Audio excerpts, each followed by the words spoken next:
West, y'all. Explain this one a bit more, bro, because I didn't know the history, but it kind of rings a bell. Jackson Topine. It kind of gave me a bit of a download before we came on here, but yeah, bro, like suing the doggies or suing the Yeah, he's NRL for taking them to $4 million. court. Well, the Bulldogs organisation specifically.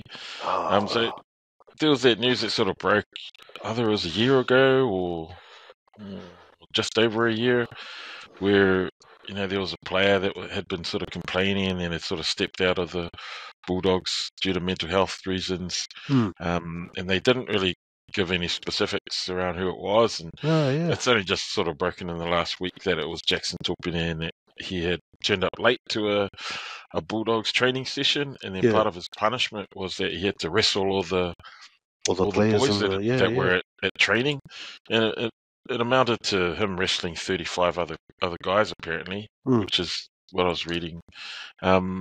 And so Jackson, he's a young up and coming 22-year-old. He came out of New Zealand.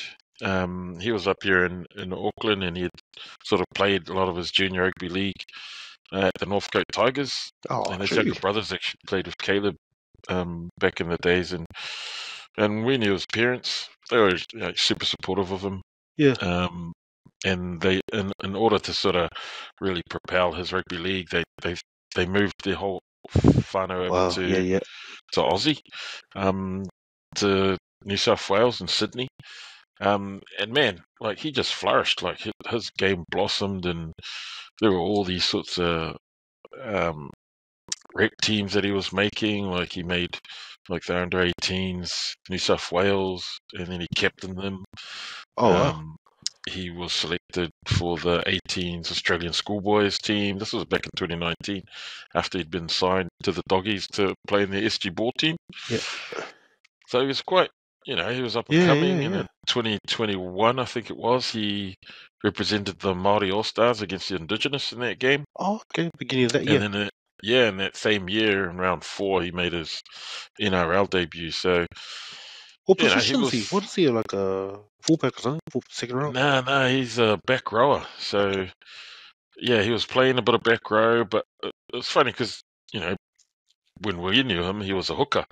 So he kind of, back row, and he stepped up into NRL level. And I didn't think he was big enough to be a back rower, but you see players like Jazz Tavanga who are playing up in the front row. So it's like, well, I suppose if you're dynamic enough and skillful enough, then you'll be able to sort of fit in anywhere really in an NRL team, especially in the forwards.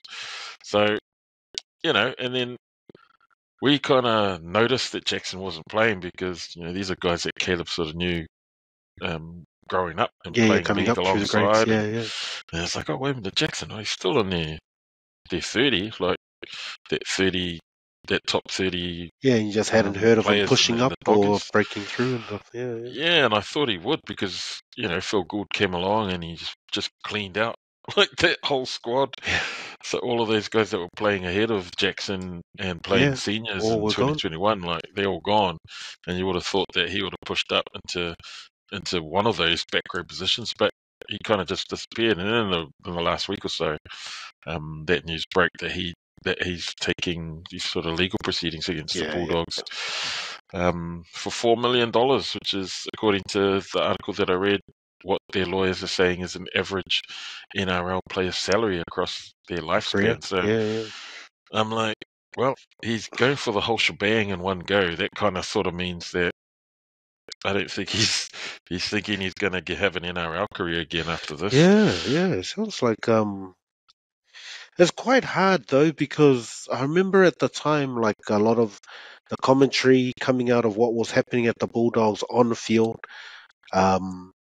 and so you had Braithen Astor and a lot of those 360 guys putting it in, saying, like, not everyone's built for the NRL. Not everyone's. There's things you got to go through, and that's just poor attitude and reflects on that doggy system.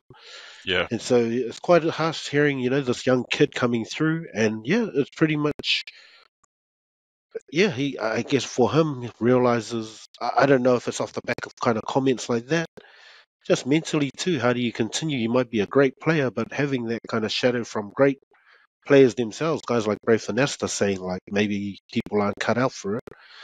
So yeah, So those I say comments. go for it. I think good on him because yeah, this is his career, and if he gets a chance to play again, cool. Now he's got 4 million to back too, because he does Well, it like I mean, yeah, like I mean, it's not the nicest thing to kind of have to go through that, but yeah, like part of the reason why he's not is like he's cited having sort of mental health issues, which yeah, is why the Bulldogs are saying that after the training he seemed okay.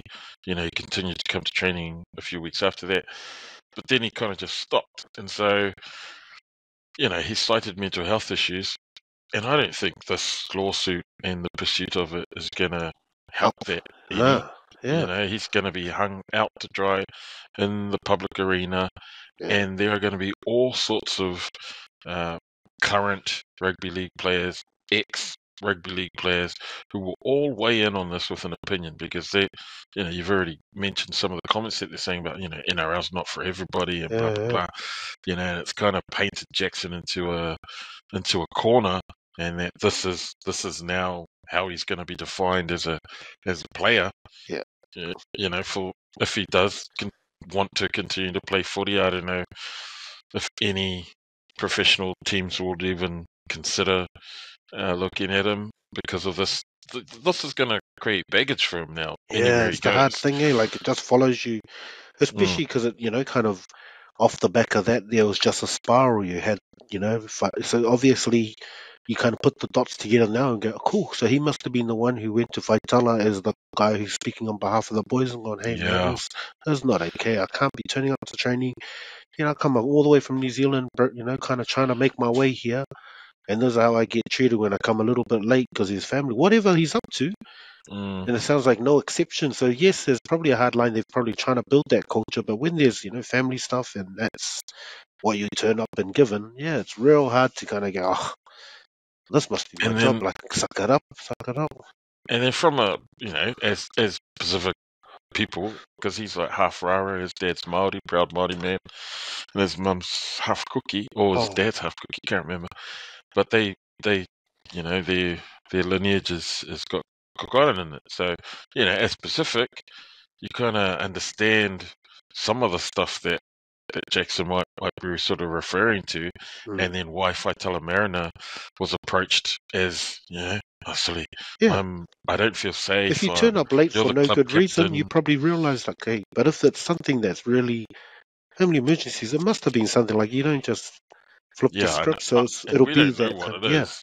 But look at the fallout from Faitala Mariner yeah, going into bat for him. yeah. Like, he It's like ended up. you're meant to have these guys as these guys could be standing up for the players, and then they try and stand up, and then later, mate, you can go find a new club. Like, Yeah, oh, yeah, yeah.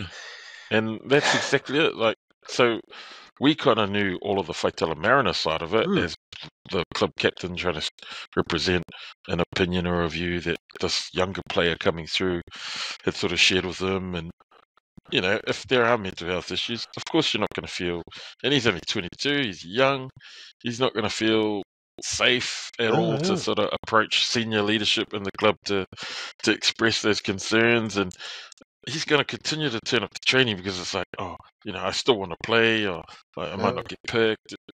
All of those Well, sorts and of I things are guess happening. you look at it because the argument could be made like, well, maybe Serrano was right. Look at them now.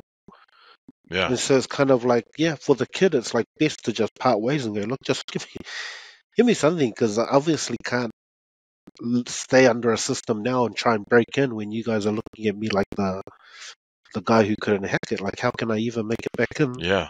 There's been And so much drama as the waters. Yeah, it's just, yeah. unfortunately, that's going to be something that will follow Jackson forever now. If he wants to pursue playing any sort of rugby league after this, whatever the outcome will be, it'll always Talent be, tells Silly, though. Like you're, you you're get, that guy. yeah. But there's so much stuff that follows a lot of these players. Like people have short memories, and so talent I hope overrules. so. Yeah, yeah. Hopefully, someone sees a spark in them, gives them. You think under someone like Bellamy, all of Yeah. that gets swept away when you start playing really well, and everyone forgets. Oh. Yeah, well, I hope so, and I hope Yeah. this is one of those things where I was like, far out, they give second chances to guys that have domestic violence guys, to Yeah, class yeah, A drugs guys, people that be in their mouth guys, you know, yeah, all of these sorts exactly. of dudes. So it's like, come on, this is like a mental. He's cited mental health issues. Yeah, He's cited unfair sort of corporal punishment that he didn't think. He's like, sorry, I didn't sign up for this. And of course, every other league player is going to be like, whoa, sorry, you turned up late. I think Nathan Aston on NRL 360 talked about how, if they were doing fitness that day, his punishment would have been extra fitness. If they were doing a gym session that day, his punishment would have been, sorry, you need to do more reps in the gym. But because that day they were scheduled to do wrestling, wrestling.